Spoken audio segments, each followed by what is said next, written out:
Hey y'all, it's Susan. Welcome to my channel, or welcome back if you're already a subscriber.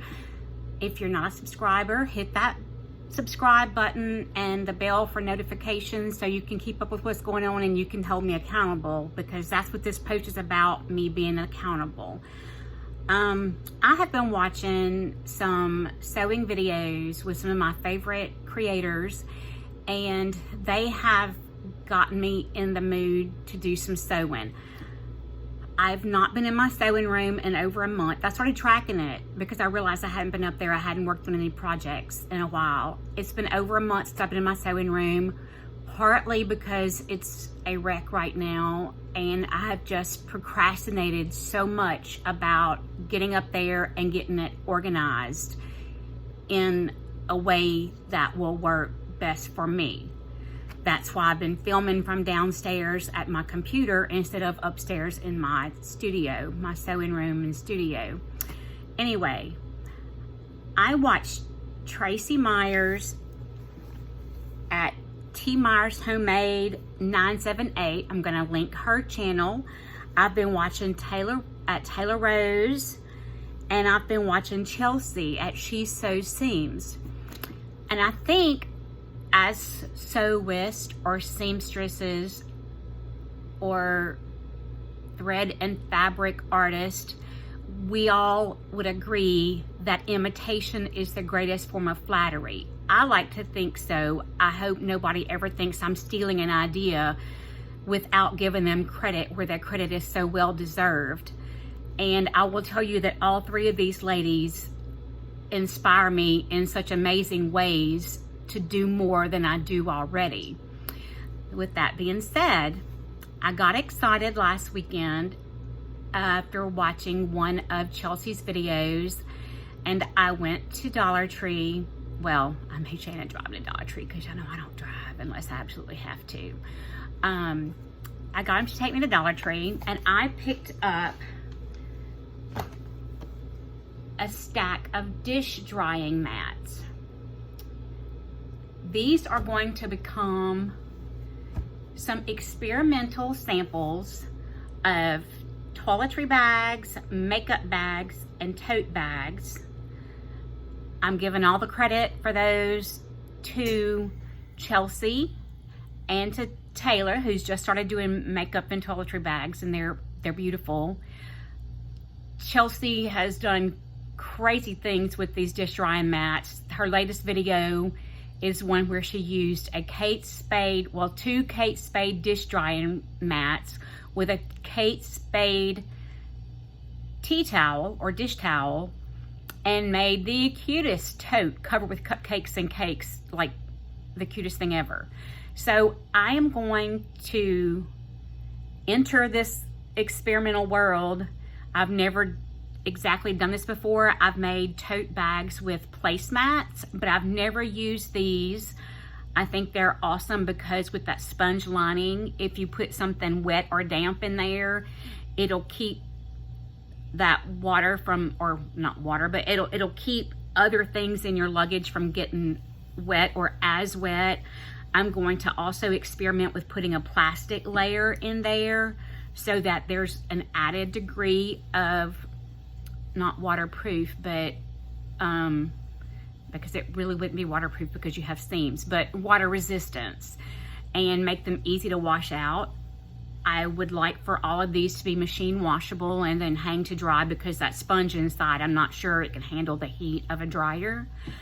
But I'm posting this now, having not made any of these bags, because I want y'all to hold me accountable. Come back in a week and ask me what I've done. Come back tomorrow, ask me, what have you done to get to this point? Have you started yet? Have you cut anything out yet? Have you found your lining fabrics or your outside fabrics? Hold me accountable. The best way, excuse me, I think I've got a piece of fur. I had a piece of fur in my mouth. The best way for me to make sure I do this is to know that other people are holding me accountable. So, I have a red one. I have 3 of these light blue ones. and a navy blue one. And today, this is Thursday, August the 29th, I am getting off of here. I'm going upstairs to my sewing studio and craft and paint and all that studio. And I'm going to get busy organizing it into a way that works best for me. Y'all, go check out these other ladies' pages. It's almost magic, the things that they can do with fabric and the things they can upcycle with and recycle with, which that's one of my biggest goals, is to upcycle and recycle. I will be doing these bags with the mat as an inner lining and using fabric that was discarded from a drapery workroom. So there's some really nice designer fabrics and decorative fabrics that have some real good body to them and nice texture to them. I hate the idea of fabric being thrown away. My little brand, which is not branded anywhere, is Sugar Sacks. That is a nod to the past. My grandmothers and great-grandmothers and great-great-grandmothers before them used whatever they could get to make clothes. Lots of times those were cotton feed sacks. They would make clothes, and then, so the oldest daughter had a dress. As she outgrew it, it would pass down to the next daughter and the next daughter. If an area was worn, they would cut it down smaller and make it into a baby dress. Or as areas were worn, they would cut it into scraps and use it to make quilts with. Like, everything was used until there was nothing left to it. I have a quilt that my great-grandmother made before I was born 58 years ago. I have another one that is probably, judging from the fabric, from the 30s or 40s. And those are dear to me because I know that love went into those. I've hand quilted quilts. I know what goes into it. Those are very special. I've made one totally hand quilted quilt. I gave that to my niece's baby when she was born, and I know that she will have it forever, you know.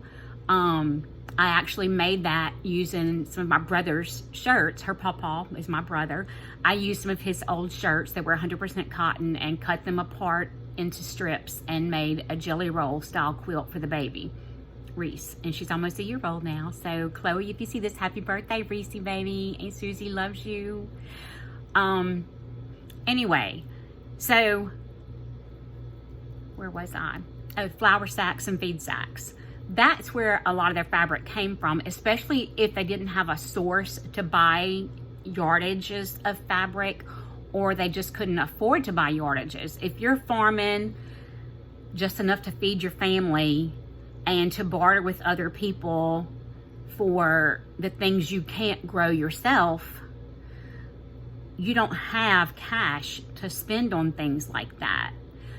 So I am on a mission to not waste anything.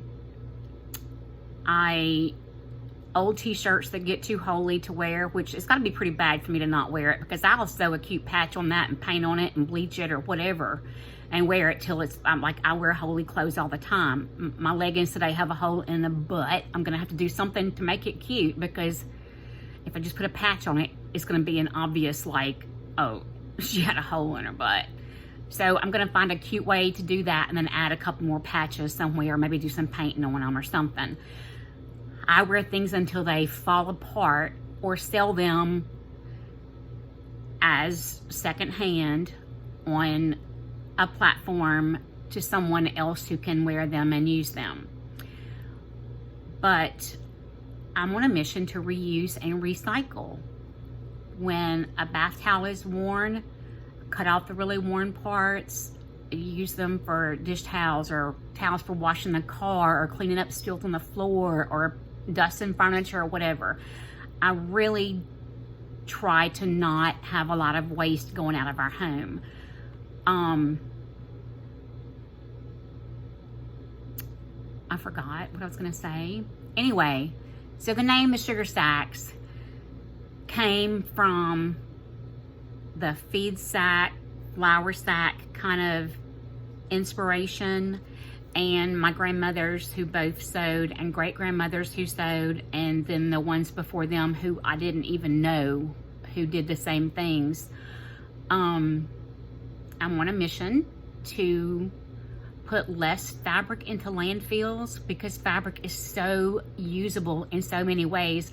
Y'all, a 2-inch square scrap of fabric, that's a little more than 2 inches, can become a reusable, washable makeup remover, you know, with a piece of this inside so it's absorbent. A shirt can become scrunchies. Jeans can become a little coin purse or a purse. The strips, cut it into strips and make tassels and embellishments with it. Braid it and make belts with it. There's so much that can be done. And I just want y'all to hold me accountable because the first projects I'll be working on will be experimenting with these dish drying mats. Dish drying mats, not the racks.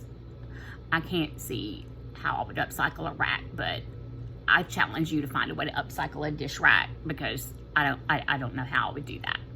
Anyway, these dish drying mats will be my first project, my first new project outside of the things I've already done. And this is going to get me back into my sewing room, and I want y'all to hold me accountable. That's why I'm doing this. Hold me accountable. Keep asking me, where do you stand on cleaning up your studio? How's your studio looking? And maybe next week I'll have it all done and I can show y'all a video of my studio.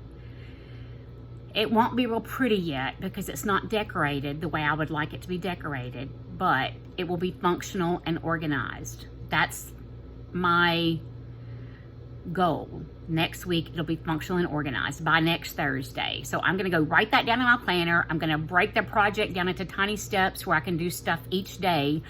But I also want to have some of these projects made to show y'all next Thursday. If y'all would come back, hold me accountable, come back to this video, keep commenting. If you want to come back every day and comment, okay, what did you do today? Okay, what'd you do yesterday? What kind of progress have you made? Do it. Hold me accountable. And then we will see what the finished result looks like. I appreciate y'all. The ladies I follow, y'all amaze me with the things you create. Those who follow me come on the journey with me. I know that a lot of my videos are Temu hauls and planning videos. Check out some of the sewing things because you never know what you might be interested in until you see somebody else doing something. It can get your creative juices flowing and get your mind racing, and you may come up with something that none of us have thought of before. So with that all being said, I'm gonna get off of here because I have work to do. I appreciate y'all. I love what y'all do. And I hope and pray that you know I'm not trying to imitate anyone or steal anybody's intellectual property. It's just your inspiration, and I promise to not duplicate anything you've done. And I hope y'all have a great, blessed afternoon. Bye until later.